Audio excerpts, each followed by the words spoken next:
Over the top. It was too much. Yeah. Yeah. No, I kept it so you would say that, so I would include it in the director's cut and sell more copies. I don't know.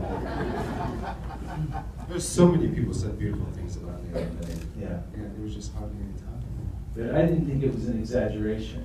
You know, especially now having seen the film, you can see how Stanley stood on Leon's shoulders. That they, I mean, perhaps it is too big, but you know, it was obviously you can see how much of a marriage it was, and I know that so much of my success and the good choices that I make in my life are because of my partner, Carrie, and I think that Leon's relationship was very much a marriage, at times dysfunctional, but there's a word that the British use that we say here in the United States, but it doesn't have the same resonance.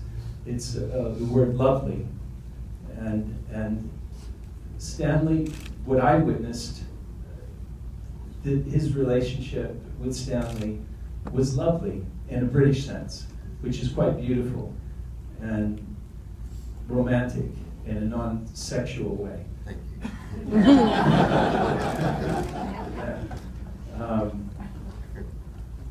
There's a funny story that I think we should start with.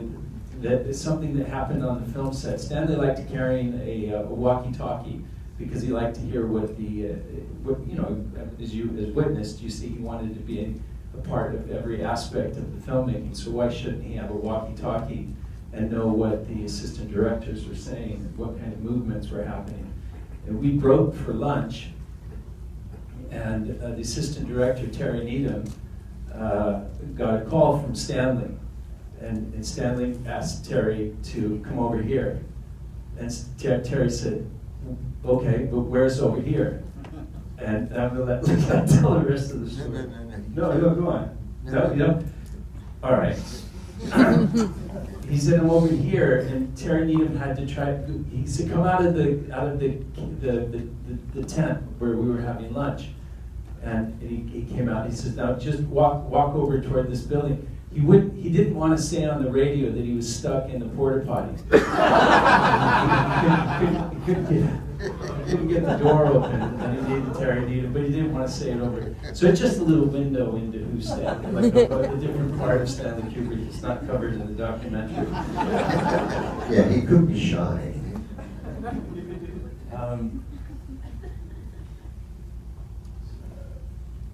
Now, please, Leon, tell the story about, remember when he said he was going through and taking an inventory of everything that was inside the stables? And as he was going through, Stanley had sent him to go collect something, and he found a box that said, I think you said it said Pie Fight, Right. Dr. Strangelove. And you want to tell the rest of that story? Well, I was actually going through, boxes this big, this tall, of all outtakes from, Clockwork Orange, Barry Lyndon, Shining, because we were going to burn them. And I suddenly came across this tin, and it said, Dr. Strangelove Pie Fight. And I knew that it had been cut from the original release because of the assassination of JFK, because they thought it would be disrespectful. So I took it to Stanley, and I said, look what I found. And so he looked at it on a projector on the screen, and Stanley stood there saying, oh my God. And I thought, something, God was good to you, because he actually, that pie fight was nothing. It was such a terrible way to end what had been a fine film. It was slapstick. It was crazy. And so we put it in the tin. Stanley walked out with it, under his arm, and I don't think it was ever seen again. They had one print at the British Film Institute, but that was all. Tony, what gave you the idea to make this documentary about Leon Vitali? Leon, no. Well, we met because I was working on a Kubrick documentary about his creative process, and of course Leon was a must on the list because I knew that he spent years and he was the closest when it came to creativity with Kubrick. So I tracked him down and went to Culver City and met him, and I just couldn't believe that this really film history and everything about cinema was sitting right there in the house, Leon himself. And I was just struck by his story. Was it your intention to make a documentary about Kubrick. Kubrick? Yeah, but then when I heard his story, I was just like, I mean, this is the worst nightmare for a filmmaker, that when you're really super independent, you have to pick up another documentary and can't even finish one. But I just, and then I went back and I told my producer and partner, Elizabeth Yaffe, who's here, and without her we won't be here. She's back there.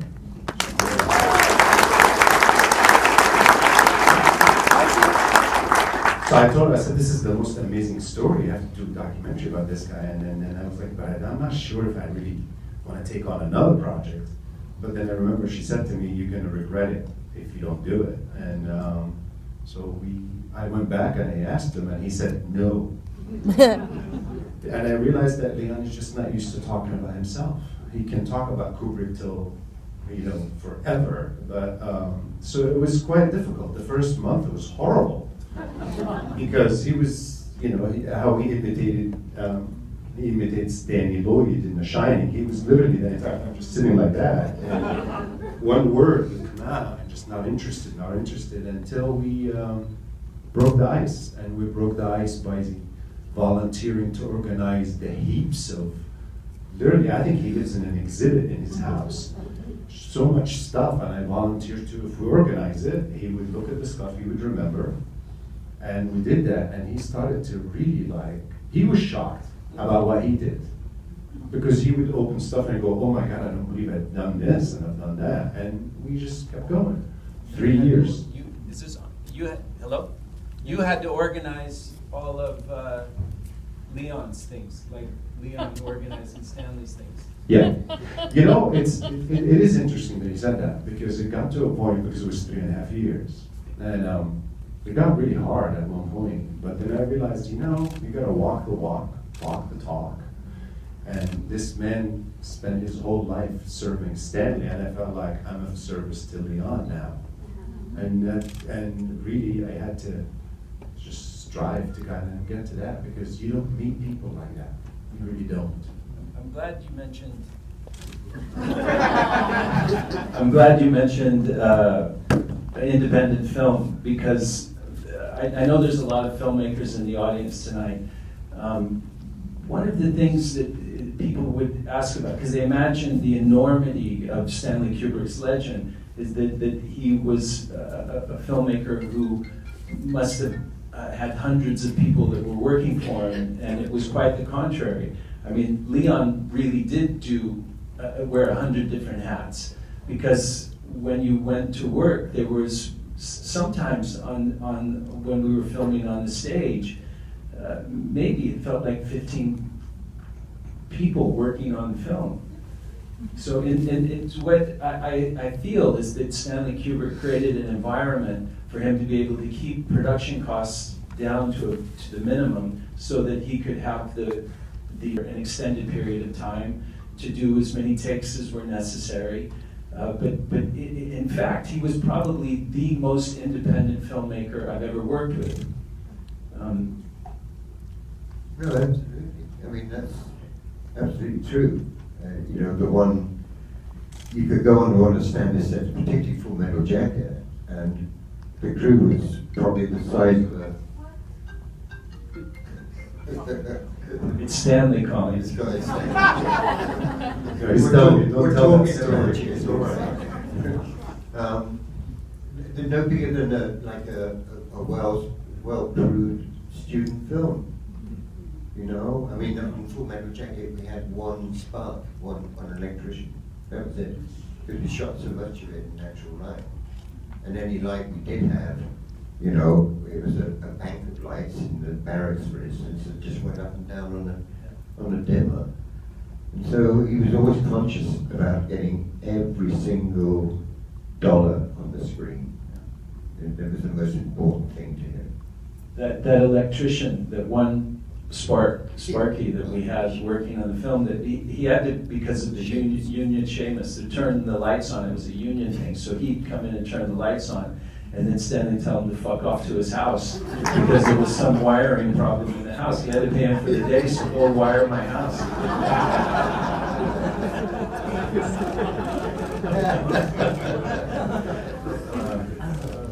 Yeah. Here's Stanley. There's a story about Dorian Harewood that I'd like to hear, to collaborate on this. That Dorian Harewood's a wonderful actor. He was playing 8-Ball in the film.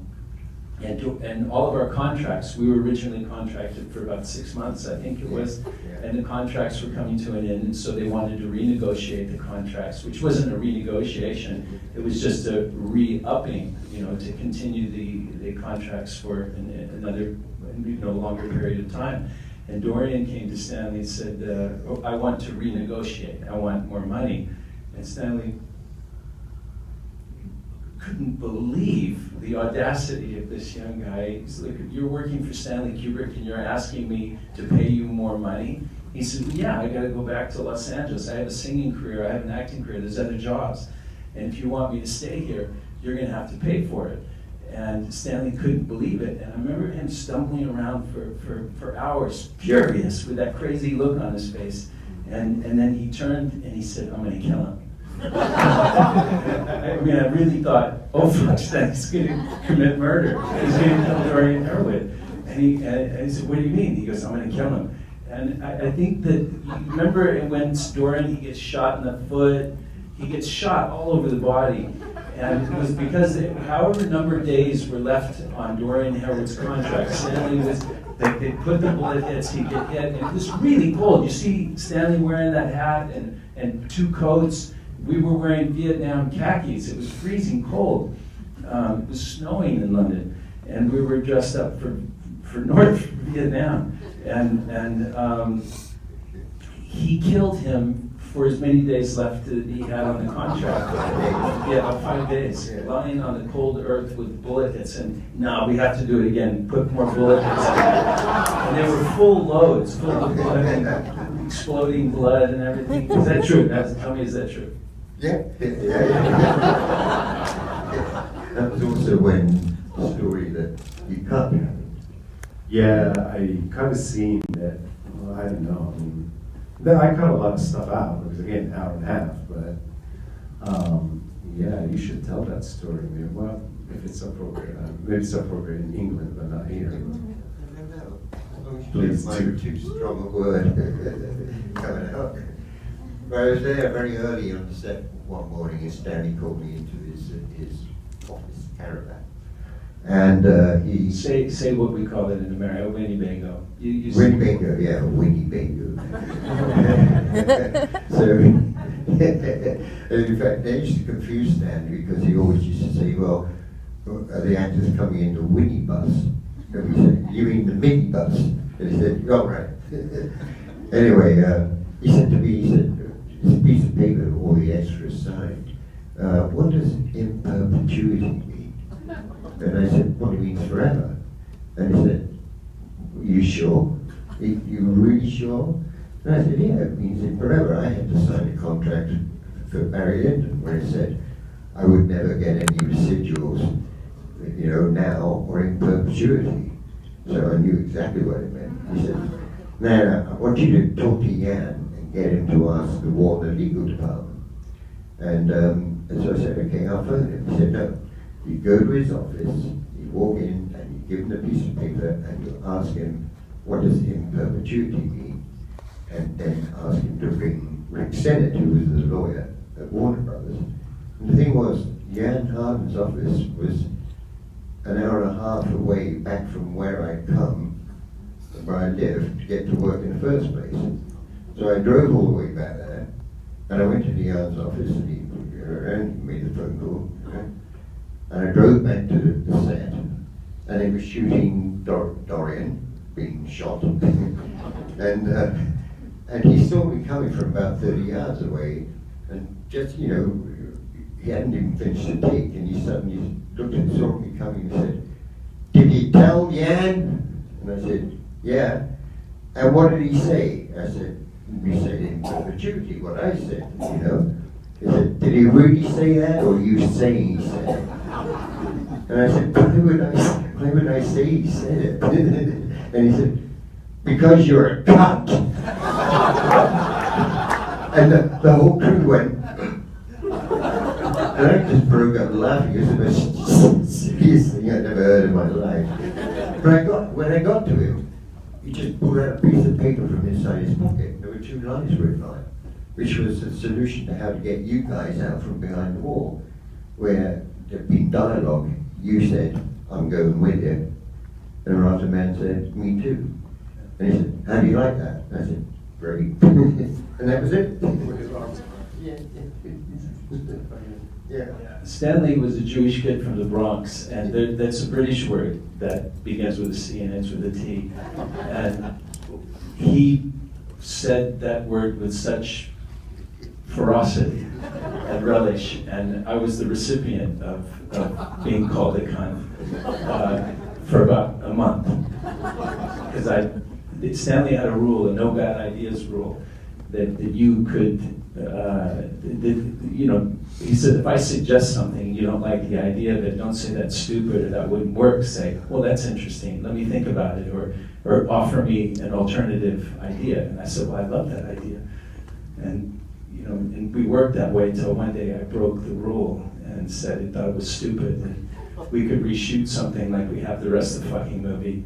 And I couldn't believe those words had come out of my mouth, and I was trying to reach for them before they reached Stanley's ears and put them back in my mouth. And yeah, it was bad.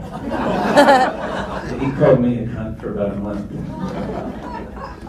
My favorite direction from a director ever was from Stanley Kubrick, and it was very simply. Are there any directors in the room?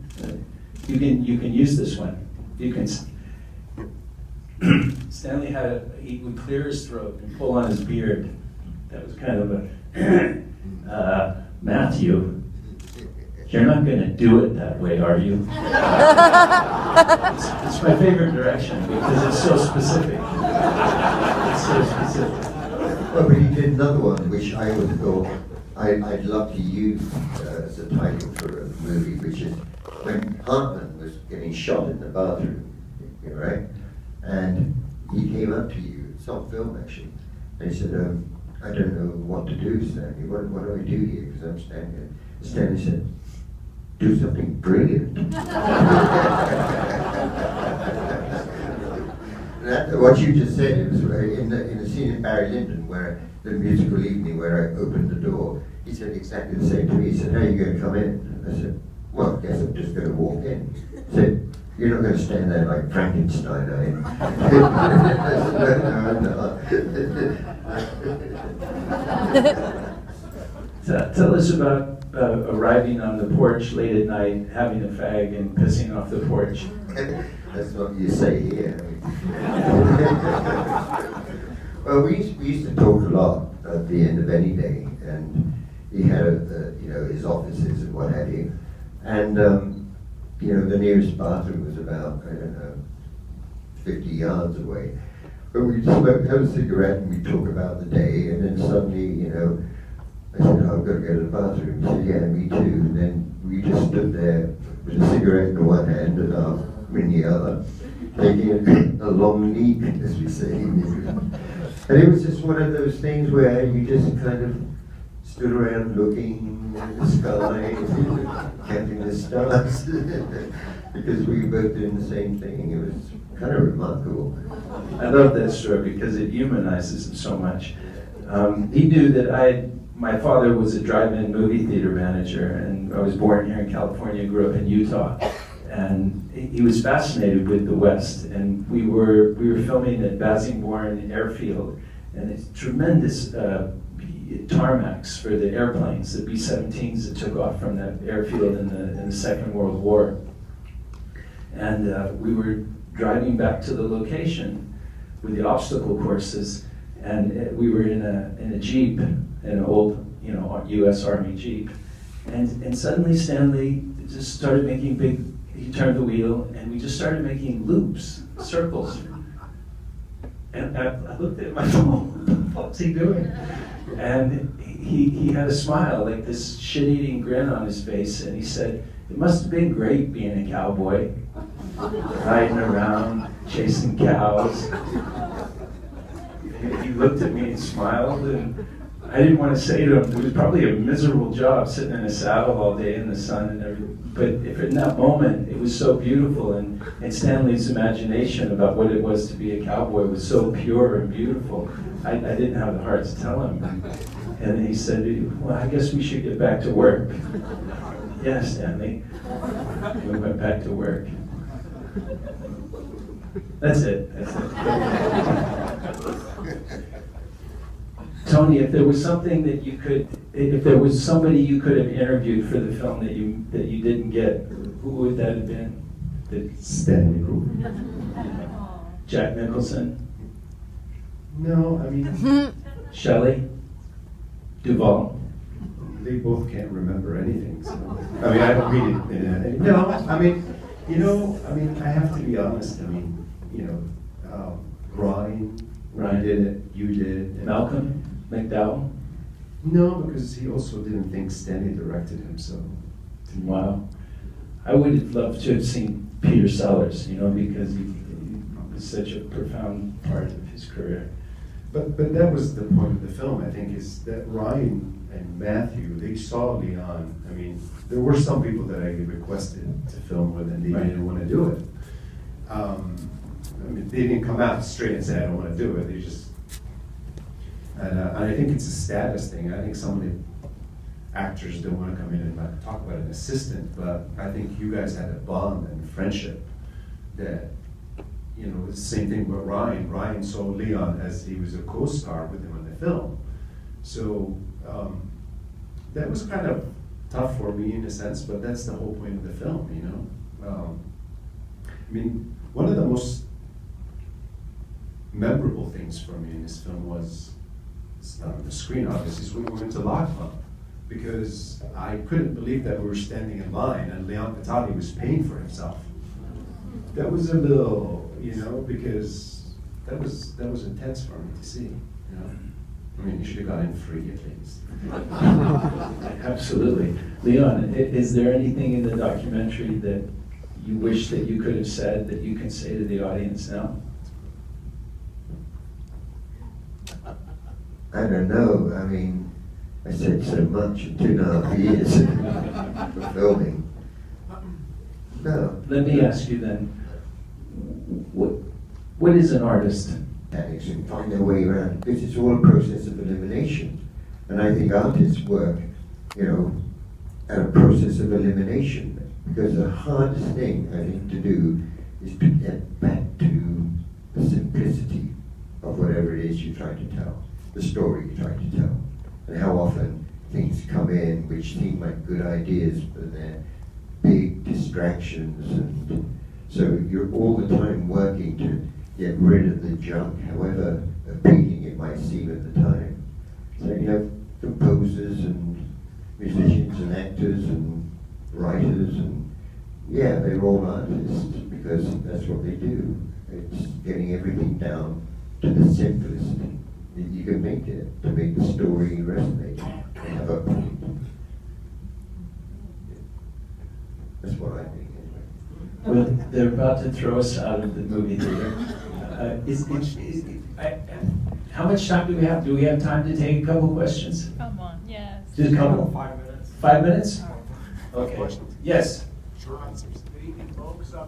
Leon, I'd like to know, in the 2 decades since Stanley went to that great soundstage in the sky, is there anybody in particular whom, even in his league, that you've worked with, worth mentioning? Because I was thinking of Steven Spielberg and how he finished AI, artificial intelligence, more recently, how he had included that great homage to The Shining and Ready Player One, which people are hailing as, I heard, as quote. Okay, that's too many questions now. Well, the filmmakers that interest me at the moment really are people like Paul Thomas Anderson. I love Del Toro because he gets back to the fairy tale part of the storytelling. There's a guy called Clive Baker, I think his name is. He made Florida Project. And I thought that when you think that was a $2 million movie, it would be amazing. But there are a lot of filmmakers, I think, Spielberg, of course, he has a huge following. But it'd be like asking me who my favorite filmmaker was, apart from Stanley. I wouldn't know what to tell you. Do you have a favorite film of the many films you worked on with Stanley? And did he have a favorite film of the many films you worked on together? Well, no, not really. I mean, if I had a gun put to my head, it would have to be 2001 because I was at drama school when I saw it, and it really was a visceral experience. I couldn't believe 20 minutes in, not a word of dialogue, and you were following the story. It was just amazing for me. And I still get that kick. I just worked on the 4K version transfer on 2001, and every time I see it, I just marvel at it more and more and more. So I guess I've got to say that's probably my favorite film. He never expressed a favorite film that he made. He never talked about it that way. Yes. I was wondering, could you imagine back, like, if you were working with him in doing Dr. Strangelove, what role do you think you would have played there? What might the relationship been with, with Peter Sellers? Oh God, I don't know. Peter Sellers was a complete loony. Stanley loved him. I mean, when he used to say you had to wait all day for something from him, but when it started coming, so he booked 3 or 4 cameras onto most of the shots he did with somebody. Then he'd sit back and just laugh along with everyone else. But that's as much as I can say about that, really. Yes. This will be the last question. Is that in Full Metal Jacket? Both of you. Is that Stanley Kubrick on the walkie-talkie talking to Cowboy? Yeah, it is. And how did that come about? I was wondering. Because the actor who was doing it really couldn't sort of put that intonation about military, the way the command would come across, and that casual way that they would talk, but every word meant something. So Stanley just picked up the walkie-talkie, when we were cutting, and did it through walkie-talkie. We recorded it, and there it was in the movie. I was watching Dr. Strangelove, and I swear it was Stanley on the radio again, talking, It might be. I've never noticed it. There was a favorite scene or a favorite movie, Eyes Wide Shut. I remember that years ago, before I met Leon, I lived in the house with a bunch of actors. I think Chad Lindbergh is here. I don't know, he's somewhere. And we used to walk around the house before we met Leon, and Chad would always, everybody would put a mask on and say, "What's the password?" we were obsessed with Leon, and that's another great character that people really don't realize that it's him, the mask, Well, thank you very much. To all the filmmakers in the audience, congratulations.